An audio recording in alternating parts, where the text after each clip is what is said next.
بسم اللہ الرحمن الرحیم۔ السلام علیکم ناظرین، ہمارے چینل الرافع رائٹس میں آپ سبھی کو خوش آمدید۔ امید کرتے ہیں کہ آپ سب خیریت سے ہوگے۔ آج ہم اللہ کے نبی صلی اللہ علیہ وسلم کا واقعہ طائف کا سفر سننے والے ہیں۔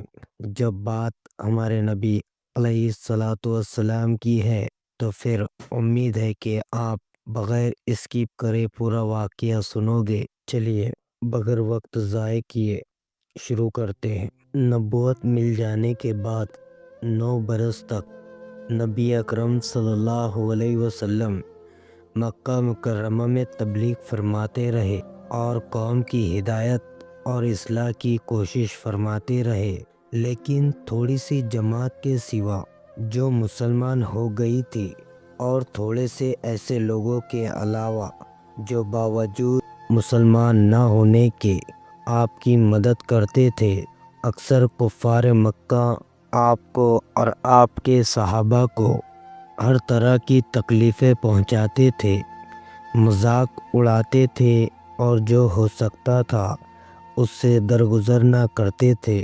حضور صلی اللہ علیہ وسلم کے چچا ابو طالب بھی انہی لوگوں میں سے تھے جو باوجود مسلمان نہ ہونے کے نبی کریم صلی اللہ علیہ وسلم کی ہر قسم کی مدد فرماتے تھے۔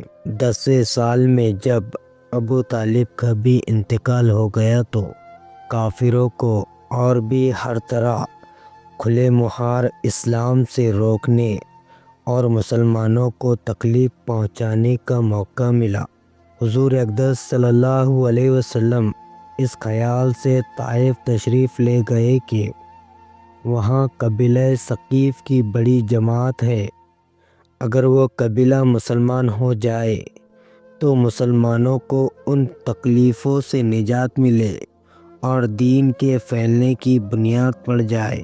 وہاں پہنچ کر قبیلے کے 3 سرداروں سے جو بڑے سمجھے جاتے تھے گفتگو فرمائی اور اللہ کے دین کی طرف بلایا اور اللہ کے رسول کی یعنی اپنی مدد کی طرف متوجہ کیا، مگر ان لوگوں نے بجائے اس کے کہ دین کی بات کو قبول کرتے یا کم سے کم عرب کی مشہور مہمان نوازی کے لحاظ سے ان کو ایک نوآمد مہمان کی خاطر مدارات کرتے، صاف جواب دے دیا اور نہایت بے رخی اور بد اخلاقی سے پیش آئے۔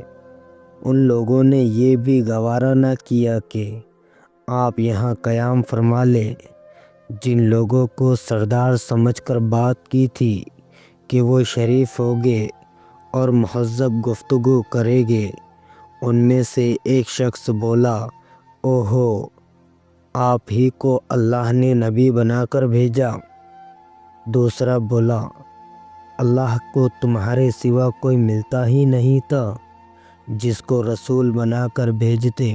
تیسرے نے کہا، میں تجھ سے بات کرنا نہیں چاہتا، اس لیے کہ اگر تو واقعی ہی نبی ہے جیسا کہ دعویٰ ہے تو تیری بات سے انکار کر دینا مصیبت سے خالی نہیں، اور اگر جھوٹ ہے تو میں ایسے شخص سے بات کرنا نہیں چاہتا۔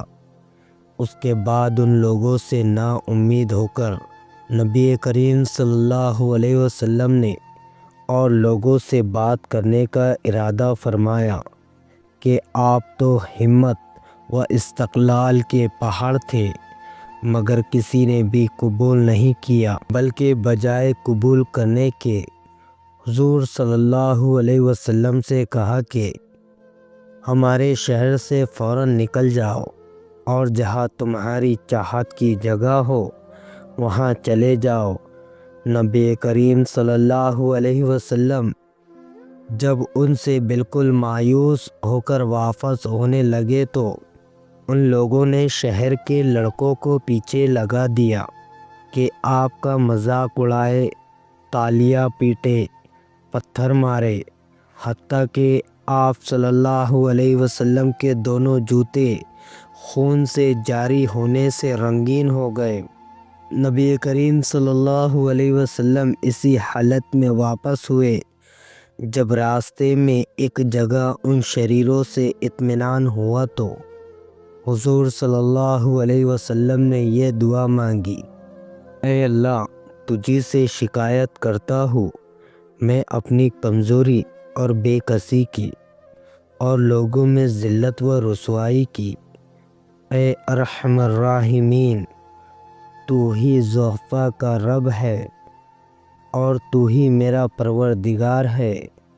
تو مجھے کس کے حوالے کرتا ہے؟ کسی اجنبی بیگانے کے جو مجھے دیکھ کر تو شروع ہوتا ہے اور منہ چڑھاتا ہے، یا کسی دشمن کے جس کو تو نے مجھ پر قابو دے دیا؟ اے اللہ، اگر تو مجھ سے ناراض نہیں ہے تو مجھے کسی کی بھی پرواہ نہیں ہے۔ تیری حفاظت مجھے کافی ہے۔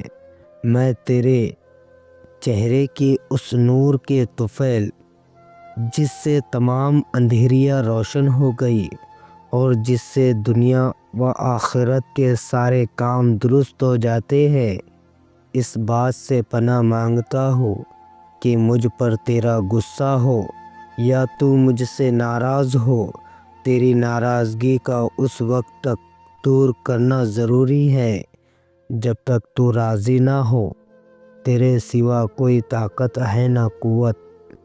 مالک الملک کی شان قہاری کو اس پر جوش آنا ہی تھا کہ حضرت جبرائیل علیہ السلام نے آ کر سلام کیا اور عرض کیا: اللہ تعالیٰ نے آپ کی قوم کی وہ گفتگو جو آپ سے ہوئی سنی اور ان کے جوابات سنے، اور ایک فرشتے کو جس کے متعلق پہاڑوں کی خدمت ہے آپ کے پاس بھیجا ہے کہ آپ جو چاہے اس کو حکم دے۔ اس کے بعد اس فرشتے نے سلام کیا اور عرض کیا کہ جو ارشاد ہو میں اس کی تعمیل کروں۔ اگر ارشاد ہو تو دونوں جانب کے پہاڑوں کو ملا دوں جس سے یہ سب درمیان میں کچل جائے، یا جو سزا آپ تجویز فرمائے۔ نبی کریم صلی اللہ علیہ وسلم کی رحیم و کریم ذات نے جواب دیا کہ میں اللہ سے اس کی امید رکھتا ہوں کہ اگر یہ مسلمان نہیں ہوئے تو ان کی اولاد میں سے ایسے لوگ پیدا ہو جو اللہ کی عبادت کرے اور اس کی بندگی کرے۔ یہ ہے اخلاق اس کریم ذات کی جس کے ہم لوگ نام لیوا ہے کہ ہم ذرا سی تکلیف سے کسی کی معمولی سی گالی دے دینے سے ایسے بھڑک جاتے ہیں کہ پھر عمر بھر اس کا بدلہ نہیں اترتا۔ ظلم پر ظلم اس پر کرتے رہتے ہیں اور دعویٰ کرتے ہیں اپنے محمدی ہونے کا، نبی کے پیرو بننے کا۔ نبی کریم صلی اللہ علیہ وسلم اتنی سخت تکلیف و مشقت اٹھانے کے باوجود نہ بد دعا فرماتے ہیں نہ کوئی بدلہ لیتے ہیں۔